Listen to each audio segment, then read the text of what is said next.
Hello everyone, welcome to ज्ञान IQ. आप सभी का बहुत बहुत स्वागत है ज्ञान आईक्यू पर। और ये एक नई सीरीज है फॉर सीटेट एस्पिरेंट्स जो सीटेट जुलाई की तैयारी कर रहे हैं।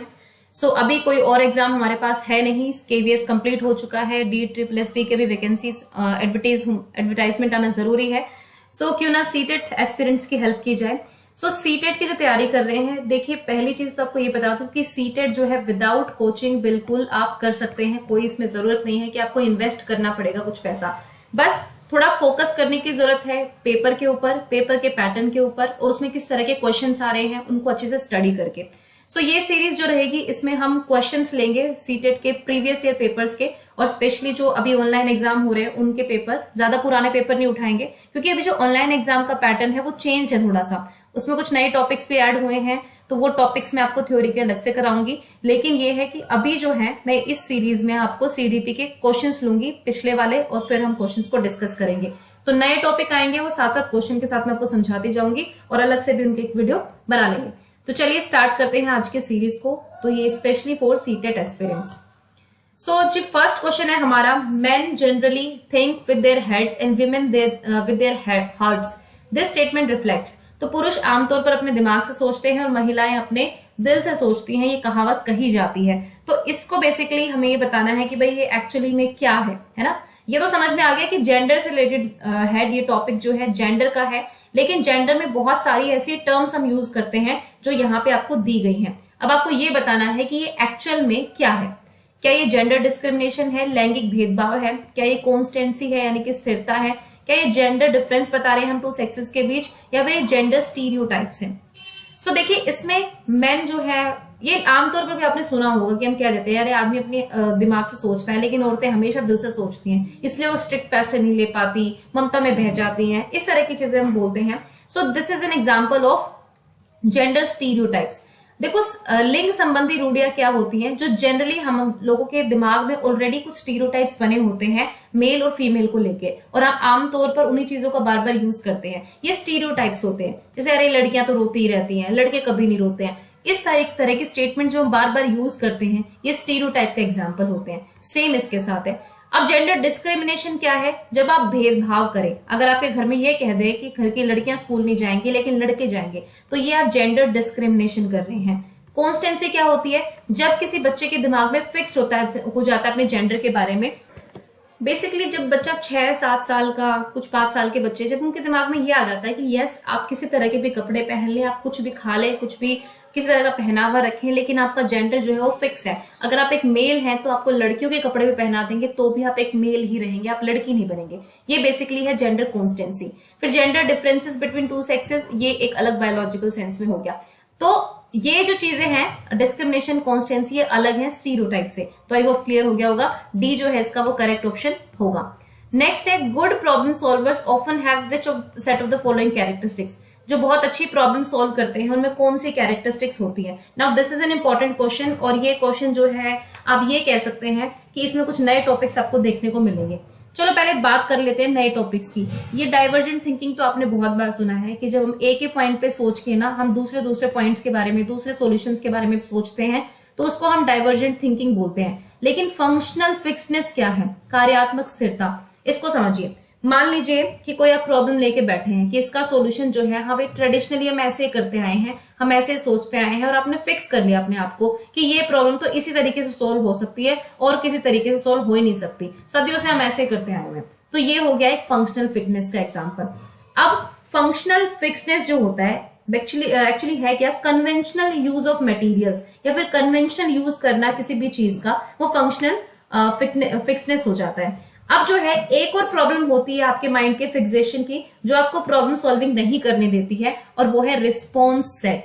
रिस्पॉन्स सेट का मतलब होता है कि आप एक ही तरीके से प्रॉब्लम को रिप्रेजेंट करना जानते हैं, दूसरे तरीके से आप जानते ही नहीं कि उसको और किस तरीके से कर सकते हैं। तो इसको हम रिस्पॉन्स सेट बोलते हैं। जब आपका माइंड जो है सिर्फ एक ही रिप्रेजेंटेशन पर स्टक हो जाता है, तो ये होता है रिस्पॉन्स सेट। तो फंक्शनल फिक्सनेस और रिस्पॉन्स सेट दोनों ही आपको प्रॉब्लम सॉल्विंग करने में, डाइवर्जेंट थिंकिंग अपनाने में हिंडर करते हैं, तो यानी कि दोनों ही आपके नहीं होंगे। सो ऑब्वियसली यहाँ पे गुड प्रॉब्लम सॉल्वर्स के बारे में पूछा है, तो डाइवर्जेंट थिंकिंग होगी but functional fixedness and response set नहीं होगा। तो जहां भी फंक्शनल फिक्सनेस और रिस्पॉन्स सेट है वो आप डिलीट कर दीजिए अपने उससे। तो यहाँ भी फंक्शनल फिक्सनेस है, ये नहीं हो सकता है। अब यहाँ पे देखो, यहाँ पे लैक ऑफ रिस्पॉन्स सेट तो है कि रिस्पॉन्स सेट नहीं होगा, पर कन्वर्जेंट थिंकिंग है, बट कि हमें गुड प्रॉब्लम सॉल्वर के लिए डाइवर्जेंट होना जरूरी है, तो ये भी नहीं होगा। तो ऑप्शन नंबर डी यहाँ पे ठीक होगा। क्रिएटिविटी होनी चाहिए, लैक ऑफ रिस्पॉन्स सेट यानी कि रिस्पॉन्स सेट की कमी होनी चाहिए, और डाइवर्जेंट थिंकिंग होनी चाहिए। तो ऑप्शन नंबर डी यहाँ पे बिल्कुल करेक्ट होगा। अब नेक्स्ट है, which of the following will not be an effective strategy for the education of a student with hearing impairment? Now this question comes from inclusive education कि एक student जिसको hearing impairment है वो उसके साथ जो है इफेक्टिव स्ट्रेटजी कौन सी नहीं होगी, ये हमसे पूछा है। हमसे ये नहीं पूछा कि क्या होगी, हमसे ये पूछा है कि क्या नहीं होगी। तो देखो, supplementing oral communication with text visual, तो बिल्कुल ठीक है भाई। जब आप ओरल कम्युनिकेशन कर रहे हो तो आप साथ साथ जो है विजुअल चीजें भी उसको दिखाओगे कम्युनिकेट करने के लिए। सबटाइटल्स का यूज करना, वीडियो चलाई है जब आपने, क्योंकि हियरिंग इम्पेयरमेंट है, सुन नहीं सकता, तो जो नीचे जो हिंदी में इंग्लिश में सबटाइटल्स आते हैं वो बच्चों को पढ़ने में हेल्प करेंगे, जिससे वो समझ जाएगा कि क्या चल रहा है। Reliance on verbalization as primary mode, अगर सिर्फ वर्बलाइजेशन करेंगे आप, मौखिक रूप से बोलते रहेंगे प्राथमिक स्तर पर, तो वो थोड़ा सा हिंडर करेगा बच्चे को समझने में। तो ऑप्शन नंबर सी यहाँ पर ठीक होगा। और बॉडी मूवमेंट्स तो हमें पता ही है कि जरूरी होते ही हैं बच्चों के लिए जो हियरिंग इम्पेयरमेंट से ग्रस्त होते हैं। नेक्स्ट है, deep seated teacher prejudices about disadvantaged groups can often be revealed through an analysis of which of following classroom processes? कि भाई टीचर जो है वो एक तरह से उनके दिमाग में कुछ ना कुछ डिसएडवांटेज ग्रुप को लेकर एक जो धारणाएं बनी होती है, पूर्वाग्रह बने हुए थे पहले से, इनमें से कौन से में वो साफ झलक सकता है। सिटिंग अरेंजमेंट होगा जब जेंडर, कास्ट और क्लास को लेकर कि भाई लड़के एक साइड बैठेंगे, लड़कियां एक साइड बैठेंगी, इस जाति के बच्चे यहाँ बैठेंगे, इस जाति के यहाँ बैठेंगे, ये वाला। मेक रीजनेबल अकोमोडेशन करे बच्चों की लर्निंग डिफिकल्टीज के हिसाब से, अगर आपको लगता है कि पीछे बैठने से एक बच्चे को प्रॉब्लम हो रही है तो आगे ले आए। Encouragement of mastery oriented skill, बिल्कुल ठीक है। Examine resistant challenge the mechanical, तो ऑब्वियसली यहाँ पे ऑप्शन नंबर ए जो नेगेटिव आपको नजर आ रहा है, तो ऑप्शन नंबर ए यहाँ पर करेक्ट ऑप्शन होगा। अब नेक्स्ट है, which of the following assessment strategy would you not use in progressive classroom? Progressive classroom क्या होती है? देखो, जॉन डीवी जो है, जॉन डीवी का नाम आपने सुना होगा, तो डीवी कहते हैं कि प्रोग्रेसिव क्लासरूम जो है आपको बहुत हेल्प करेंगी, क्योंकि ये ट्रेडिशनल क्लासरूम से अलग होती हैं। जो पुराने जमाने में एक वन वे कम्युनिकेशन होता था, या फिर हम सिर्फ लेक्चर मेथड्स वगैरह यूज करते थे, उसको काउंटर किया है प्रोग्रेसिव एजुकेशन ने कि प्रोग्रेसिव होनी चाहिए, एक्टिव लर्निंग होनी चाहिए, टू वे कम्युनिकेशन होना चाहिए। तो बेसिकली ये है क्या, ठीक है, कौन सा असेसमेंट स्ट्रेटेजी आप यूज नहीं करेंगे, ये पूछा गया है। तो reliance on norm referenced assessment only, reflective journals लिखवाएंगे टीचर से, स्टूडेंट के पोर्टफोलियो बनाएंगे, सेल्फ असेसमेंट करवाएंगे, पीयर असेसमेंट करवाएंगे, तो ये भी ठीक है, ये भी ठीक है, ये भी ठीक है। खाली आप अगर मानदंड आधारित असेसमेंट का यूज करेंगे तो फ्लेक्सिबिलिटी कहाँ है? बच्चों के पोर्टफोलियो को आप नहीं देखेंगे, सेल्फ असेसमेंट नहीं करवाएंगे, अगर आप सिर्फ नॉर्म्स पे डिपेंडेंट रहेंगे, तो ऑप्शन नंबर ए यहाँ पे बिल्कुल करेक्ट ऑप्शन होगा। नेक्स्ट है, the Kohlberg's model of moral development has which of the following characteristic? तो कोलबर्ग ने जो मॉरल डेवलपमेंट की थ्योरी दी है उसके बारे में कौन सी जो है ठीक है, ये बताना है हमें। Moral development is not an orderly process, it is entirely dependent on environment factor, बिल्कुल गलत है। ऑर्डरली प्रोसेस बोलते हैं, देखो कोलबर्ग जो है वो पियाजे को बहुत मानते थे, पियाजे को बहुत मानते थे, जीन पियाजे को। तो जीन पियाजे ने जो अपनी यूनिवर्सल स्टेजेस दी है उसके आधार पर इन्होंने अपनी मोरालिटी की जो थ्योरी है वो दी है।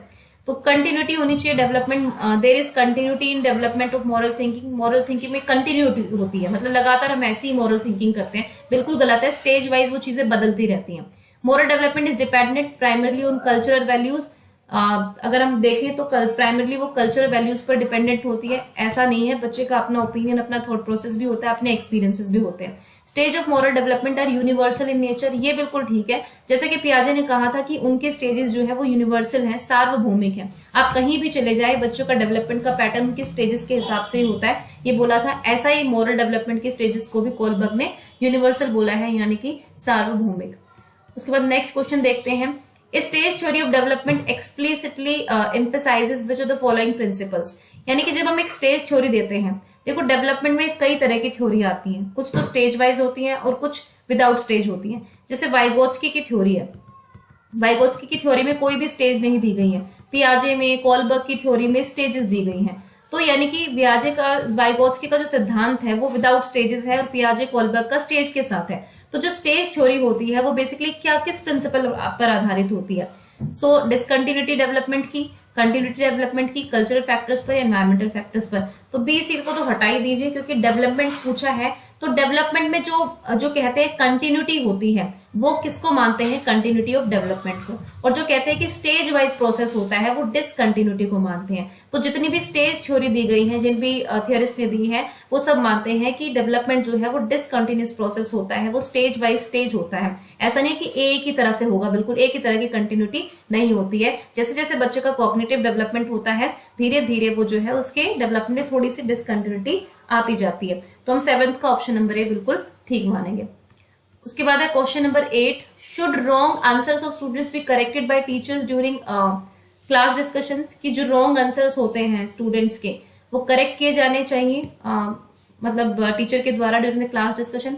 अब देखो रॉन्ग आंसर जो है, आज की जो थ्योरी है प्रोग्रेसिव एजुकेशन की जो थ्योरी है वो ये कहती है कि बच्चे के रॉन्ग आंसर जो है ना बहुत आपको बताते हैं बच्चे की समझ के बारे में। तो बजाय कि उनको डांटने, फटकारने के, चुप कराने के, कि ठीक करो इसको, ये सब बोलने के, हमें इस चीज को समझना पड़ेगा कि बच्चा उस रॉन्ग आंसर तक कैसे पहुंचा। So wrong answer are always a reflection of lack of conceptual clarity and must be always corrected. ये तो ठीक है, कंसेप्चुअल क्लैरिटी का एक रिफ्लेक्शन जरूर होता है, लेकिन must be always corrected is wrong. हमेशा आप उसको सही करने पर मत जाइए, बच्चे को खुद करेक्ट करने के मौके देने चाहिए। Children come to school to gain correct information. Wrong. No children should be encouraged to express themselves without fear of being incorrect. बिल्कुल ठीक है भाई, जब तक आप बच्चे को ये नहीं कहेंगे कि आपको डरने की जरूरत नहीं है, बोलिए आपका क्यों आंसर आया, तब तक बच्चा जो है हेजिटेट करेगा। तो आपको उसको नहीं बोलना है ऐसा कि भाई ठीक है कि आपका इनकरेक्ट आंसर है, चुप रहो, बैठ जाओ, या जिसका सही हो सिर्फ वही बताए। इस तरह से नहीं बात करनी है, हमें हमेशा इंकरेज करना है आंसर देने के लिए, चाहे वो रॉन्ग हो चाहे वो राइट हो। बाद में हमें उसे सोचने देना है कि आखिर वो राइट है तो क्यों है, अपने एक्सप्लेनेशन देगा, इलेबोरेटिव क्वेश्चनिंग करनी है ताकि वो अच्छे से उसको समझ पाए। अब yes teachers error should be immediately rectified, बिल्कुल गलत। तो ऑप्शन नंबर सी यहाँ पर बिल्कुल करेक्ट होगा। उसके बाद चलते हैं क्वेश्चन नंबर 9 पर। By inclusion of the language and culture of disadvantaged and marginalised groups within the school curriculum a teacher can ensure. भाई जब आप डिसएडवांटेज ग्रुप्स जो इकोनॉमिकली और सोशली डिसएडवांटेज होते हैं और लैंग्वेज और कल्चर से जो लोग डिसएडवांटेज होते हैं, जब उनको स्कूल में लेके आते हो तो टीचर क्या इंश्योर करेगा? सिंपैथी दिखाएगा, इन अंडर प्रिविलेज की तरफ दया दिखाएगा बेसिकली। उसके बाद इक्विटी की बात करेगा, इक्वालिटी की बात करेगा, या वोकेशनल एजुकेशन की बात करेगा। देखो इक्वालिटी और इक्विटी, समता और समानता, इसको हम थोड़ा सा समता लिख लेंगे, ये गूगल ने थोड़ा सा गलत किया है, समता लिखेंगे इसको, इक्विटी को। मान लीजिए एक वॉल है, ठीक है, उस वॉल के उधर जो है मैच चल रहा है और बच्चों को मैच देखना है। तो एक बड़ा बच्चा है जो दीवार के उस पार देख सकता है, एक ऐसा बच्चा है जो दीवार के उस पार नहीं देख सकता, वो यहीं तक उसकी हाइट है और वो कोशिश पूरी कर रहा है कि वो देख ले। तो आप अगर इस बच्चे को थोड़ी सीढ़ी प्रोवाइड कर दे या कुछ ऐसा बेस नीचे तैयार कर दे कि बच्चे की हाइट जो है वो ऊपर तक चली जाए, बेसिकली वो ऊपर तक देख पाए, दीवार के उस पार देख पाए, तो ये इक्विटी का एग्जाम्पल है। आप ये बड़ा बच्चा ये नहीं कह सकता कि मेरे साथ भेदभाव हो रहा है, क्योंकि हम जब जस्ट इक्वल अपॉर्चुनिटी दे रहे हैं उस बच्चे को भी कि भाई ठीक है इस बच्चे के पास इतना एक्सेस नहीं है कि वो दीवार के पास देख पाए, तो हमने सीढ़ी, कुर्सी या कुछ भी लगा दी कि बच्चा भी उस मैच को देख पाए। तो this is an example of equity in education. So inclusive education जो है वो इक्विटी की बात करती है। जब इंक्लूजन में कहते हैं ना कि हम सारे बच्चों को एक साथ लेकर आएंगे, तो उसका मतलब है जिन बच्चों की कुछ स्पेशल नीड्स है उनको पूरा करेंगे ताकि वो नॉर्मल बच्चों के साथ समानता पे आ पाए। तो this is equity, not equality. Equality का मतलब है शिक्षा का अधिकार सभी को है, irrespective of their gender, caste, वो इक्वालिटी हो गई। लेकिन जब इन बच्चों को कुछ स्पेशल दे के बच्चों दूसरे बच्चों के बराबर ला दिया जाए तो उसको हम इक्विटी कहते हैं। तो ऑप्शन नंबर 2 जो है यहाँ पे बिल्कुल करेक्ट होगा, B. Next and last question is according to Lev Vygotsky the zone of proximal development should be. तो ZPD की बात कर रहे हैं कि किस जोन में बच्चा कर सकता है, अपनी आपकी हेल्प से कहाँ तक जा सकता है। तो इसमें जो है कहाँ यूज करना चाहिए टीचर को, सिर्फ टीचिंग में यूज करे, टीचिंग और असेसमेंट दोनों में यूज करे, या सिर्फ असेसमेंट में यूज करे। तो देखो इस बेसिकली जब आप टीचिंग करा रहे होते हैं तो असेसमेंट भी आजकल का ऐसा है कि टीचिंग के साथ साथ हो जाता है टीचिंग लर्निंग प्रोसेस में। तो इस पूरी चीज को टीचिंग और असेसमेंट दोनों में यूज करना चाहिए जोन ऑफ प्रॉक्सिमल डेवलपमेंट को। तो ऑप्शन नंबर बी बिल्कुल यहाँ पर करेक्ट होगा। तो आज के थे ये 10 क्वेश्चंस। ये सीरीज आपकी चलती रहेगी, साथ ही साथ कुछ इंपॉर्टेंट टॉपिक्स पर वीडियो भी बना दी जाएगी। All the best to all of you and thank you for watching Gyan IQ।